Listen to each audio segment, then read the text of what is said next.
My name is Seraphina Cross. I'm 22, and the day I graduated summa cum laude from Stanford with a degree in bioengineering should have been the proudest moment of my life. Instead, I sat alone in the auditorium watching other families cheer while mine was 3,000 miles away at my uncle's Super Bowl party. But that wasn't the worst part. The worst part came 48 hours later when they called asking for money. That phone call would expose a 15-year lie that would destroy everything I thought I knew about family loyalty. Hey everyone, before we dive into this wild story of family betrayal and the sweetest revenge you've ever heard, drop a comment letting me know where you're watching from. Are you team family first or team chosen family? Hit that like button if you've ever felt overlooked by the people who should have your back. And don't forget to subscribe, because this story has more twists than a soap opera. Trust me, you won't see this ending coming. 2 days after my graduation, I was still processing the emptiness I felt walking across that stage alone. My roommate, Maya, had tried to fill the void, screaming louder than anyone when my name was called, but there's something uniquely devastating about your own parents choosing a football game over your academic achievement. I'd worked 4 jobs throughout college, maintained a 4.0 GPA, and graduated debt-free through scholarships and sheer determination. All I'd wanted was to see pride in their eyes for once. The call came Tuesday morning while I was packing my dorm room. Mom's voice was unusually cheerful, almost sing-song, which should have been my first red flag. "Sarah, honey, how was the ceremony? We felt terrible missing it, but you know how your father gets about his brother's parties. Plus, the Patriots were playing." I gripped my phone tighter. "It was fine, Mom.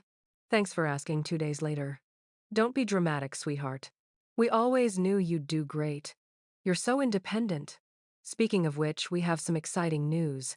Your father and I are finally taking that European cruise we've been dreaming about. 3 weeks through the Mediterranean, my stomach dropped. That sounds expensive. Well, that's actually why I'm calling. We're a little short on funds, and you just landed that amazing job at the biotech company. Could you help us out with maybe 15,000? We promise we'll pay you back." I set down the textbook I was holding and stared at my reflection in my laptop screen. $15,000. More than half my signing bonus. For a vacation. After they'd missed my graduation for a Super Bowl party. "Let me get this straight," I said slowly. "You missed the most important day of my academic career to watch football, and now you want me to fund your vacations, Sierra. Don't be selfish. Family helps family. We raised you, fed you, put a roof over your head for 18 years. This is just us asking for a little support back." Something cold settled in my chest. "You raised me, Mom. Do you remember who paid for my textbooks, my laptop, my graduation dress? Because it wasn't you." There was a pause. "We provided the basics. Everything else was just extras." "Extras, Mom. I haven't asked you for money since I was 16 years old. I worked at a diner until 2 a.m. to buy my prom dress because you said the family budget was too tight. But you had money for Dad's new fishing boat that same month. That's different." "Your father works hard, he deserves." I hung up. For the next hour, I sat in my empty dorm room, memories flooding back with brutal clarity. Every birthday where I'd gotten a card with $20 while my younger brother Jake got expensive gaming systems. Every Christmas where my gifts were practical. Socks, school supplies, while Jake unwrapped designer clothes and electronics. Every time I'd been told we couldn't afford something for me, only to see them splurge on something for themselves or Jake within weeks. My phone buzzed with a text from Dad. "Your mother says you hung up on her. That's disrespectful. We're your parents. The money isn't a big deal for someone with your salary." I screenshot the text and started typing back, then stopped. Something felt wrong about this whole situation. It wasn't just the timing or the audacity of the request. It was the casual way they'd dismissed missing my graduation, as if they'd planned all along to skip it. As if my achievement was expected, not celebrated. I opened my laptop and started digging through old family photos on social media. There they were at Jake's high school graduation, beaming with pride. Dad in a suit, Mom in a new dress, the whole extended family gathered around my brother like he'd cured cancer instead of barely scraping by with a C average. Then I found Jake's college graduation photos from last year. Same deal. The whole family crew expensive dinner afterward, Dad posting long captions about being a proud father. My graduation radio silence on their social media. But there were plenty of photos from Uncle Rick's Super Bowl party, including one of my parents holding drinks and laughing with the caption, "Best Super Bowl party ever, family time is everything." The hypocrisy hit me like a physical blow. I'd spent my entire childhood making excuses for their favoritism, telling myself that Jake needed more attention because he struggled in school, that their love language was just different. But seeing the stark difference in how they treated our achievements made the truth undeniable. I had never been the priority. My phone rang again. This time it was Jake. "Hey, sis, Mom told me you were being weird about lending them money. Come on, it's just cash. You're making bank now. Jake, did you know they missed my graduation?" "Yeah, they mentioned that." "Look, you've always been the independent one. You don't need the same validation the rest of us do. Besides, Uncle Rick's party was epic. Dad won $300 in the betting pool." I closed my eyes.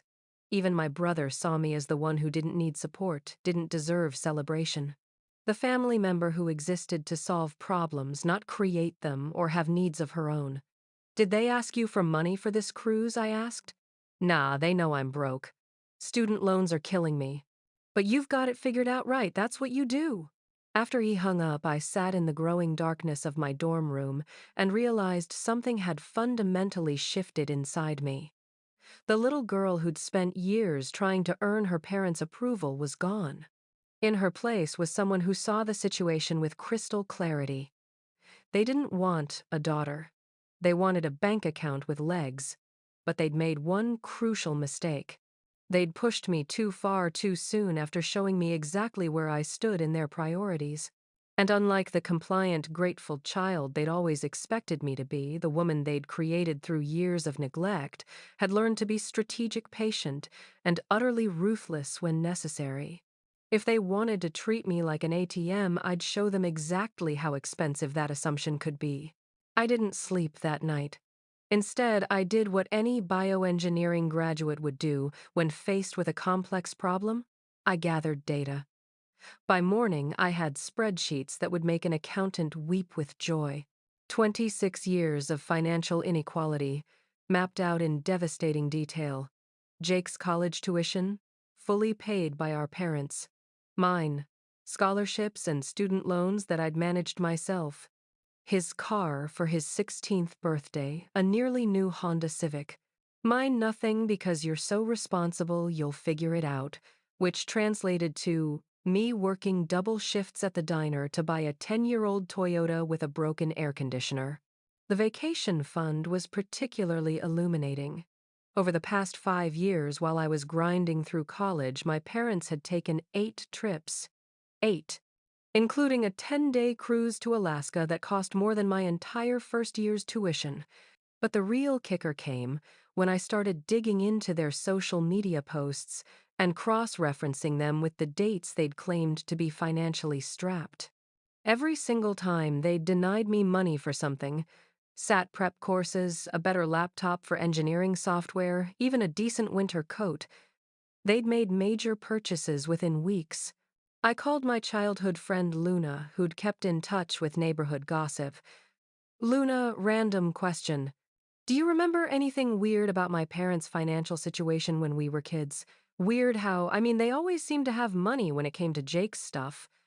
My mom used to comment on it, actually. Like they'd claim they couldn't afford your band trip, but then Jake would show up with expensive new gear for whatever sport he was trying that month. My stomach clenched. "Your mom noticed. Oh, honey, all the neighborhood moms noticed. My mom always said your parents had their priorities backwards. They treated you like the family workhorse and Jake like the family prince. She felt bad for you." I hung up feeling validated but also devastated. Even the neighbors had seen what I'd spent years denying to myself. My phone buzzed with another text from Mom Sarah. "We need an answer about the money by Friday. The cruise has a payment deadline." The audacity was breathtaking. They'd moved from asking to demanding, with a deadline no less, but their urgency gave me an idea. I called my college friend Marcus, whose dad was a private investigator. Marcus, hypothetically, if someone wanted to look into their parents' finances to see if they were hiding anything, what would that look like? That's oddly specific. Everything okay? I gave him the abbreviated version. By the end, he was laughing, but not in a good way. Sarah, your parents sound like financial narcissists. They're probably living beyond their means and see you as their bailout plan. Dad's taught me some tricks for background checks. Want me to run a quick search? 3 hours later, Marcus called back with information that made my blood run cold. Your parents aren't just broke, Sarah. They're drowning. Your dad's got $17,000 in credit card debt across 4 cards. Your mom's got another $8,000. They took out a second mortgage on the house last year. And get this, they've been telling people that you're giving them monthly financial support. What I found social media comments where your mom brags about having such a successful daughter who takes care of the family. She's been telling people you send money every month since you graduated. I felt like I'd been punched in the gut. They were not only lying about our relationship, but using my success to cover for their financial irresponsibility. Worse, they'd apparently been planning to use me as their personal ATM from the moment I got my job offer. There's more, Marcus continued. They applied for a personal loan 2 weeks ago, using you as a reference, claiming you'd co-sign if needed. The application was denied, probably because of their existing debt. I hung up and immediately called my new employer's HR department to put a fraud alert on my personal information. Then I called the 3 major credit bureaus to freeze my credit reports. If my parents were desperate enough to use my name on loan applications without permission, I needed to protect myself. That evening, Jake called again. Hey, Mom's freaking out because you haven't answered about the money. She's crying and stuff. Dad's pretty pissed too. They're saying you've gotten too big for your britches since landing that fancy job. Jake, do you know about Mom and Dad's debt? Silence. Then, what debt? I told him everything Marcus had found. By the end, Jake was quiet for a long time. That explains some things, he finally said. They've been asking me to apply for credit cards lately, saying it would help build my credit. But they wanted me to get cash advances and give them the money. Jesus, Jake? They're trying to drag you down with them. But they're our parents, Sarah. Shouldn't we help them? This was the moment I realized my little brother was as trapped in their manipulation as I'd been. The difference was that I'd been forced to become independent through their neglect, while Jake had been kept financially dependent through their false generosity. Jake, they missed my graduation for a Super Bowl party, then asked me for $15,000 2 days later. They've lied to people saying I already give them money. They tried to use my name on a loan application without my permission. This isn't about helping family. This is about them seeing us as solutions to problems they created. Another long silence. What are you going to do? I looked out my dorm window at the Stanford campus where I'd spent 4 years proving I was worth something even if my parents couldn't see it. I'm going to teach them about consequences, I said. And Jake, you should probably start learning to be independent too, because this family bank is permanently closed. That night, I started planning. If my parents wanted to play financial games, I'd show them what happened when they messed with someone who'd graduated summa cum laude in engineering. I was about to design the most elegant solution to a family problem that anyone had ever seen. They'd created a monster through years of neglect and favoritism. Now, they were about to meet her. The beauty of my plan was its simplicity. My parents had handed me everything I needed to destroy their credibility while appearing to be the perfect, generous daughter. All I had to do was give them exactly what they'd asked for, with conditions they'd never see coming. I started by calling Mom back on Thursday, just before their supposed deadline. Mom, I've been thinking about the cruise money. Her voice immediately brightened. Oh, wonderful, I knew you'd come through for us. You've always been such a good daughter. I bit back my first 3 responses, all of which involved reminding her about missing my graduation. Instead, I channeled my inner engineer and stayed focused on the objective. I want to help, but 15,000 is a lot of money. I need some assurance this is actually for a cruise and not something else. Sarah, how could you even suggest, Mom? It's not personal. It's practical. I need to see the cruise booking confirmation, the payment schedule, and I want to set up a direct payment to the cruise line instead of just handing over cash. There was a pause. That seems unnecessarily complicated. It's actually very simple. You forward me the booking details, I pay the cruise line directly. That way, we both have documentation for tax purposes. This was complete nonsense. There were no tax implications, but it sounded official enough to be believable. Let me talk to your father and get back to you. She hung up, and I smiled for the first time in days. If they were actually booking a cruise, they'd send the information immediately. If they were lying about what they needed the money for, they'd start making excuses. My phone rang 20 minutes later. Sarah, your father thinks your conditions are insulting. We're your parents. Our word should be enough. Bingo. Mom, I'm not trying to insult you. I'm trying to protect both of us. If I'm giving you $15,000, I need paper trails for my financial advisor. Another pause. Your financial advisor, I almost laughed out loud. Mom, I'm 22 years old, making six figures. Of course, I have a financial advisor. This is standard procedure for any large financial gift between family members. Well, I suppose that makes sense. But the cruise booking is complicated. There are multiple components. The cruise itself, the flights, the excursions. It's not just one simple payment. Perfect. Then send me all the documentation. I'll work with my advisor to structure the payments appropriately. It might take a few days to get everything together. That's fine. I'm not going anywhere. What she didn't know was that I'd already called 3 major cruise lines asking about last-minute bookings for the dates she'd mentioned. None of them had availability for the specific Mediterranean cruise she'd described. In fact, that particular cruise didn't exist. While I waited for their inevitable excuses, I started phase 2 of my plan documentation. I began recording every conversation with my parents, which was legal in California where I was located. I also started saving every text message and email, creating a comprehensive record of their manipulation tactics. Jake called Friday morning. Sarah, Mom's having a breakdown. She says you're being difficult about the money and treating them like criminals. Jake, I asked for basic documentation for a $15,000 transaction. How is that treating them like criminals? I don't know, but Dad's talking about cutting you off completely, like not inviting you to family events anymore. I almost laughed at the irony. Jake, they already don't invite me to family events. They missed my graduation, remember? That's different. This is permanent. Good, I said, surprising myself with how much I meant it. I'm tired of begging for scraps of attention from people who only call me when they need money. You don't mean that. I absolutely mean that. Jake, when's the last time Mom or Dad called to ask how I was doing, not when they needed something, just to check in? Silence.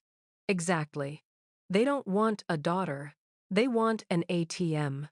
And I'm done playing that role. That afternoon, I received a text from Mom with a photo of what was clearly a screenshot of a generic cruise website with no booking confirmation numbers, no payment deadlines, and no specific passenger information. It was obviously fake, and badly fake, at that. I forwarded the image to Marcus, who confirmed my suspicions within an hour. Sarah, this is a stock photo from a cruise review website. Your parents are literally trying to scam you with images they pulled from Google. The audacity was almost impressive. They were so confident in my compliance that they hadn't even bothered to create a convincing lie. I decided it was time to up the ante. I called Mom that evening. I got the cruise information. My financial advisor has some concerns about the booking documentation. Can you have Dad call me directly? I need to speak with the primary account holder. Oh, your father's very busy this week. Can't you just work with me, Mom? If Dad's name is on the booking, I need to speak with him. It's a legal requirement for transfers over $10,000. Another lie, but again, it sounded official. Legal requirement, yes. Anti-money laundering regulations. I'm sure you understand. She hung up without saying goodbye. 20 minutes later, Dad called and he was furious. Seraphina, what is this nonsense about legal requirements and financial advisors? We're your parents. We raised you. You owe us this money. There it was. The entitlement laid bare. I don't owe you anything, Dad. I'm offering to help with a cruise, but I need proper documentation. You're being manipulative and controlling. This is exactly why we didn't think you'd mind missing graduation. You never appreciate family gestures anyway. My heart stopped. You didn't think I'd mind. You've always been independent. We knew you wouldn't need us there like other kids would. So you planned to skip it all along. We figured you'd understand. Jake's graduation was different. He needed the support more. I hung up and sat in my apartment shaking with rage. It hadn't been a last-minute decision to attend the Super Bowl party. They'd planned from the beginning to skip my graduation because they didn't think I was worth the effort. But Dad's anger had also revealed something crucial. They were getting desperate. The fake cruise documentation, the guilt trips, the escalating manipulation. They needed this money badly, and they needed it soon. I called Marcus back. I need you to dig deeper into their finances. Something's got them panicked. What he found made everything click into place. Sarah, your parents defaulted on their second mortgage last month. The bank's starting foreclosure proceedings. They have 90 days to bring the payments current, or they lose the house. Suddenly everything made sense. The timing of their request, the pressure tactics, the escalating desperation. They weren't planning a cruise. They were trying to save their house, and they decided I was their only option. But instead of being honest about their situation and asking for help with dignity, they'd chosen to lie, manipulate, and emotionally blackmail me. They'd bet everything on my compliance and hadn't prepared for the possibility that I might have grown a spine. Now I had all the information I needed to design the perfect response. They wanted to treat me like their personal bailout plan, fine. But they were about to learn that bailouts come with terms and conditions. And I was about to become the most expensive lesson they'd ever received. Monday morning, I called Mom with my final offer. My voice was steady, professional, the tone I'd learned to use with difficult vendors at my new job. Mom, I've reviewed everything with my financial advisor. I'm prepared to help with your situation. Oh, thank goodness I knew you'd come through. How quickly can you transfer the money? I can transfer $15,000 today. However, there are conditions. Conditions, yes. First, this is a loan, not a gift. I'll need a formal promissory note with a repayment schedule at market interest rates, currently 7% annually. Sarah, we're family. We don't charge each other interest. Second, I continued ignoring her protest. Since this is a significant loan, I'll need collateral. I suggest the house as security. The house? That's ridiculous. Third, before I transfer any money, I need complete financial transparency. Bank statements for the past 12 months, credit card statements, and documentation of all current debts and obligations. We're not giving you our private financial information. And finally, since you've indicated this is for a cruise, I'll need proof that you've actually booked this vacation. Real booking confirmations with confirmation numbers that I can verify independently. The silence stretched so long I thought she'd hung up. This is insulting, she finally whispered. Mom, these are standard terms for any personal loan of this size. If you went to a bank, they'd require the same information plus a credit check and employment verification. I'm actually offering better terms than any bank would give you right now. How do you know what terms a bank would offer? Gotcha. Because I know about the foreclosure proceedings on your house. The sharp intake of breath told me everything I needed to know. Who told you about that, Mom? I'm not stupid. I graduated summa cum laude from Stanford. Did you really think I wouldn't do my research before lending someone $15,000?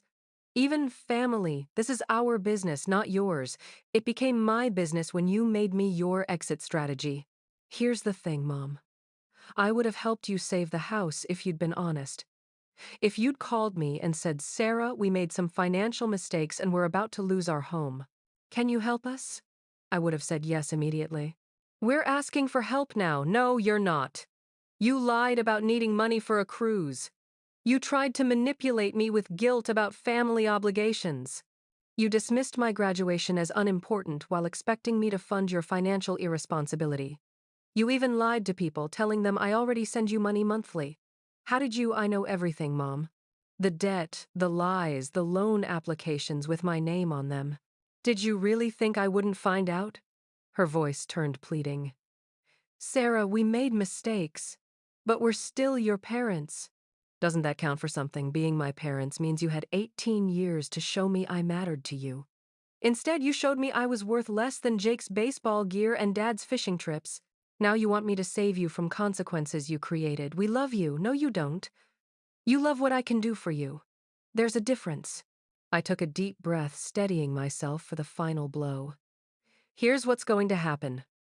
I'm going to transfer exactly $1 to your account. That's my contribution to your crisis. Use it wisely. $1, Sarah, we could lose everything. You already lost everything that mattered. You lost your daughter's respect, your credibility, and your right to claim family loyalty. The house is just a building. Please, I'm begging you. I'm done, Mom. Lose my number. I hung up and immediately blocked both parents' phone numbers. Then I called Jake. Jake, I need you to listen carefully. Mom and Dad are about to lose the house. They're in foreclosure and they lied to me about needing money for a cruise. They're panicking and desperate, which means they're probably going to pressure you next. What are you talking about? I explained everything I'd discovered. By the end, Jake was quiet. I can't believe they lied to you like that. Jake, they're going to ask you to take out student loans or credit cards to help them. Don't do it. Their debt isn't your responsibility, and if you get sucked into their financial mess, it'll destroy your credit for years. But what if they really do lose the house? Then they'll have to move into something they can afford. That's called experiencing consequences for your choices. This feels wrong, Sarah. You know what feels wrong? Missing your daughter's graduation for a football party, then asking her to fund your vacation 2 days later? You know what feels wrong. Lying to your neighbors about getting financial support from a child you've emotionally neglected for years. I paused, then continued more gently. Jake, I love you. But I'm done setting myself on fire to keep other people warm. If they lose the house, they can move in with Uncle Rick. He's got plenty of room, and they clearly prefer his company anyway. The fallout was spectacular and swift. Within 6 hours of our conversation, I received 17 missed calls from various family members. Mom had apparently called everyone in our extended family, painting me as a selfish daughter who refused to help her loving parents in their time of need. The first call I answered was from Aunt Linda, Dad's sister. Seraphina, I can't believe what I'm hearing. Your mother is absolutely distraught. What exactly did she tell you, Aunt Linda, that you refused to help them save their house, that you're being cruel and vindictive over some silly graduation ceremony? Did she mention that she lied about what they needed the money for, or that they've been telling people I already give them monthly support, or that they tried to use my name on loan applications without my permission? Silence. Did she mention that they planned from the beginning to skip my graduation because they didn't think I was worth the effort? That can't be true. Aunt Linda, I love you, but you're only hearing one side of this story. Mom and Dad are in financial trouble because they've lived beyond their means for years. Instead of being honest about their situation, they chose to lie and manipulate me. They're not victims here, but they're family, Sarah. So am I. But apparently that only matters when they need something. I hung up and turned off my phone. 2 days later, Jake called my work number. Sarah, it's bad. Really bad. What happened? They asked me to drop out of school and get a full-time job to help with the house payments. When I said no, Dad started screaming about ungrateful children and how he wished he'd never had kids. My heart broke for my little brother. Where are you now? At my friend Mike's house. I can't go home right now. Dad's been drinking and Mom's been crying for 2 days straight. The whole family's calling me selfish. Jake, listen to me. You did the right thing. Don't sacrifice your education for their bad decisions. But what if I'm wrong? What if family really is supposed to stick together no matter what? Family is supposed to stick together. But real family doesn't manipulate and lie to each other.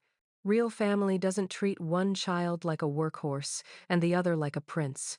Real family shows up for graduations. I keep thinking about what you said about them planning to skip your graduation all along. That's so messed up, Sarah. Yeah, it is. And the fact that they're now pressuring you to drop out of college shows they haven't learned anything. They're still trying to sacrifice their children's futures for their own immediate comfort. What am I supposed to do? You're supposed to stay in school, build your own life, and let them face the consequences of their choices. And Jake, you always have a place to crash here if you need it. We're family too. Thanks, Sarah. I think I'm starting to understand why you cut them off. I didn't cut them off, Jake. They cut themselves off when they chose manipulation over honesty. 3 days later, I found out through neighborhood gossip that had reached Luna that my parents had started a GoFundMe to save our family home. The description was masterful in its manipulation. They painted themselves as hard-working parents facing unexpected financial hardship due to medical bills, a complete lie, and mentioned their ungrateful daughter who abandoned them in their process. Darkest hour. The GoFundMe raised exactly $372. But the real blow came when several family friends and neighbors started commenting on the campaign with their own experiences of my parents' financial irresponsibility. Apparently, my parents had borrowed money from multiple people over the years and never paid anyone back. Mrs. Henderson from next door commented, "Maybe if you hadn't spent thousands on that boat last year while owing me $500 from 2019, you'd have emergency funds." My high school friend's mom added, "Still waiting for the $200 you borrowed for Jake's sports equipment." That was 3 years ago. The comments section became a public accounting of my parents' financial manipulation of their entire social circle. People I'd never heard of were sharing stories of loans that were never repaid, sob stories that turned out to be lies, and a pattern of behavior that stretched back years. Luna called me laughing despite the situation's seriousness. "Sarah, your parents have managed to alienate half the neighborhood in 48 hours. The GoFundMe is getting roasted in the comments section. People are sharing screenshots to neighborhood Facebook groups. I almost feel bad for them," I said, though I didn't really. Don't. This has been building for years. You were just the catalyst that made everyone else realize they'd been manipulated too. The foreclosure proceeded on schedule. My parents lost the house 6 weeks after my graduation, and according to Jake, they ended up moving into Uncle Rick's basement. The same Uncle Rick whose Super Bowl party had been more important than my academic achievement. But the most satisfying update came from an unexpected source. Jake called me 3 months later with news that made me smile for weeks. "Sarah, you're never going to believe this. Mom got a job." What? Yeah, she had to get a job for the first time in 15 years. She's working at a grocery store, and she hates it. But here's the best part. She actually told me that losing the house taught her that she couldn't rely on other people to solve her problems. That's surprisingly mature. Right, and Dad's working construction now instead of his cushy office job. Apparently he lost that too because he was always distracted by their financial stress. How are they treating you better, actually? I think they finally realized they couldn't afford to alienate both their kids. They even asked about you the other day. "What did you tell them?" I told them that if they wanted a relationship with you, they should probably start with an apology for missing your graduation and lying about everything else. And Mom started crying, but it was different this time. Like she was actually sorry instead of just sorry she got caught. I leaned back in my new apartment and smiled. Sometimes the best revenge was simply letting people experience the natural consequences of their choices. 6 months after my graduation, I was settling into my new life in Boston. My job at the biotech company was everything I'd hoped for. Challenging, rewarding, and surrounded by colleagues who appreciated intelligence and hard work. For the first time in my life, I was part of a community where my achievements were celebrated, not taken for granted. Maya had moved to Boston too, landing a position at a different tech company, and we'd found an apartment together in Cambridge. She'd become the sister I'd never had, cheering my successes and supporting me through the difficult moments when I questioned whether I'd been too harsh with my family. "You know," Maya said one evening as we cooked dinner together, "I still can't believe they tried to scam you with that fake cruise booking." The audacity was honestly impressive, I replied, chopping vegetables for our stir-fry. They were so confident I'd just hand over the money without asking questions. It's because they'd trained you to be compliant for years. They never expected you to develop boundaries. She was right. I'd spent my entire childhood being the easy child, the one who didn't cause problems or make demands. They'd mistaken survival tactics for personality traits and assumed I'd remain their compliant daughter forever. My phone rang. It was Jake calling for our weekly check-in. Hey, how's Boston treating you? Amazing. How's school? Good, but I have news. Mom and Dad want to video call you this weekend. They say they have something important to tell you. My stomach tightened. Jake, I'm not ready for that. I know, and I told them that. But Sierra, I think this might be different. They've been going to counseling. Counseling. Yeah, financial counseling first, but then the counselor recommended family therapy. They've been going for 2 months now. I sat down heavily on my couch. What prompted that? Honestly, Uncle Rick kicked them out. I couldn't help but laugh. What happened?